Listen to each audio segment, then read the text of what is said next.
miss that just like that legacy, that heritage. It's Yeah. there, but it's not Yes. there. And Yeah. it's honestly it's ingenious, and like, none of that's accidental, by the way. I mean, that's No. heavily choreographed. Yeah. Yeah.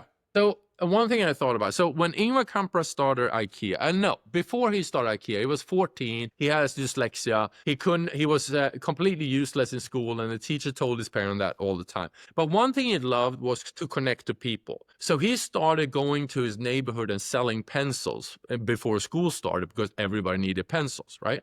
That was the first week. Second week, he shows up with a pencil sharpener. Third week, he shows up with the eraser. Now, every family that bought the pencils are going to need the eraser, are going to need the sharpener. So he knew that if I can sell one thing to that customer, I can sell a second, a third, and a fourth, and a fifth. And the whole IKEA concept is built on the same principle that if I can get one product into their bag, I can get multiply after. So if you come up the escalator to an IKEA store, there's big bins there, right smack in front of your way, big bins, right? They're called open the wallet product because what it does psychologically, how they call that. yes, you pull one, and the second you see that cheap ass product there, you take one of them. Now your mindset is completely into shopping. Instead of just browsing through these living rooms that makes no sense to you initially, you need to get the customer to open their wallet. So you think about retailer, they put their best fashion in the front with the big mannequins that are completely unattainable for me, and I can't afford half of it. No, if you really want people to shop, you put your cheap shit first, and it's going to move. That's IKEA lose 20%. No, they lose money on, I don't know exactly how much, but they lose money on every sofa they sell. Every sofa costs more to develop than it costs to sell it. So, but they know that the second a customer see a home furniture store without a sofa, they're not going to believe shit that you know anything about home furniture.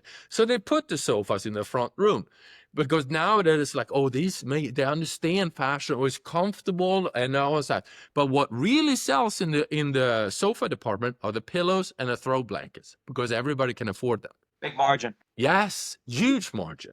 So it's that connecting high to low and get something into everybody's basket as soon as possible, and you start making money. Now, when are we going to translate that thinking to a website? You know, it's fascinating. I've been long since a proponent of, candidly, I don't care where they buy, because the overhead that you have, yes, in theory, you have much longer margins on a D2C website than you do, say, shipping or selling into a Walmart or into an Amazon. But the reality is you have overhead that doesn't exist on your brand.com site that you don't have, selling into Walmart. So at the end of the day, I mean, I don't care where she buys, so long as she does, and so long as the media that I'm sort of investing in is facilitating that and helping to make that happen.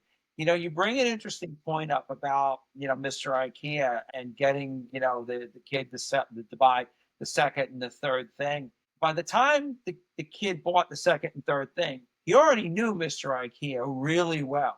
And it probably was like unbelievably easy once he sold the pencil. Like, hey, wouldn't it be nice if you had a device that could, sharpen it? Yeah, please. Now I trust him even more. And by the way, a week later, wouldn't it be even better that all these, mistakes you've made because you're a bright, industrious guy, you've done lots, but you've made some mistakes, you can erase? Yes. Like, it's the easiest sale there is, right? And, everybody, in our space gets really, really lathered up on cost of acquiring a new customer and this and that. But like, if you treat the customers you have really well, and you've got adjacencies that make sense to them, it's unbelievable. It's not hard to sell them a second, third, fourth, fifth product.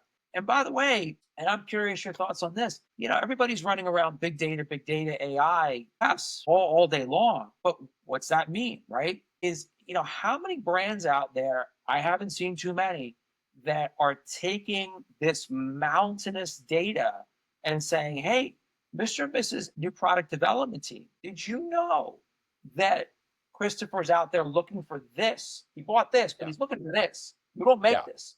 you should go make it. I haven't seen anything like as much of that out there that you'd sort of expect to see. No, I work a lot with AI from the standpoint that it's a tool for me to sketch, it's a tool for me to research, it's a tool for me to start the creative process.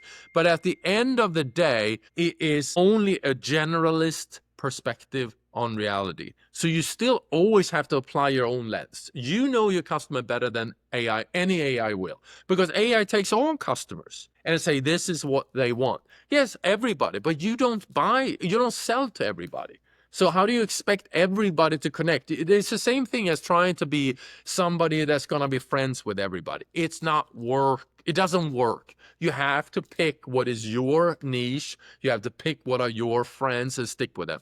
And I love what you said about this. Why don't focus on the customer you already have versus acquire new customers? Because it's just like, here's my 15 friends I had since I was 12. And here's 5 new people that I don't know anything about that I want to make friends with. Yeah. You have 50 Was that? friends. You have 50 friends. I maybe wishful thinking. Yeah. You start giving underwears out, by the way, you're going to have a lot. But are they a real friend or they just want underwear, you know? Okay, last story. Branding, right? Yes. My dad always said to me, like, you have to decide what is it your brand's going to look like when you're 60. You have to decide that at 30 and then work towards that. So you shift over the ages, but you have a clear vision of where you want to be there. And I think often about Matthew McConaughey when he said at the Oscars that his hero, his idol, is himself 5 years forward. My dad has kind of just a little bit longer perspective. But the thinking, where do I want to be or what do I want to accomplish in the long run is a really important thing for a brand. Because then you stop chasing the dollars on a day-to-day basis. You stop reducing prices and doing discounts because you know I will be here at the end of the day, 3, 5, 10 years from now. That is my goal. And then you work your way there and it's going to go up and down, but that's life. I think it's a very healthy mindset to think long perspective versus chasing sales number on a day-to-day basis as a brand. It's so true. And you know, the sort of like, you know, merry-go-round of discounting, you know, that becomes, and it's impossible to get off.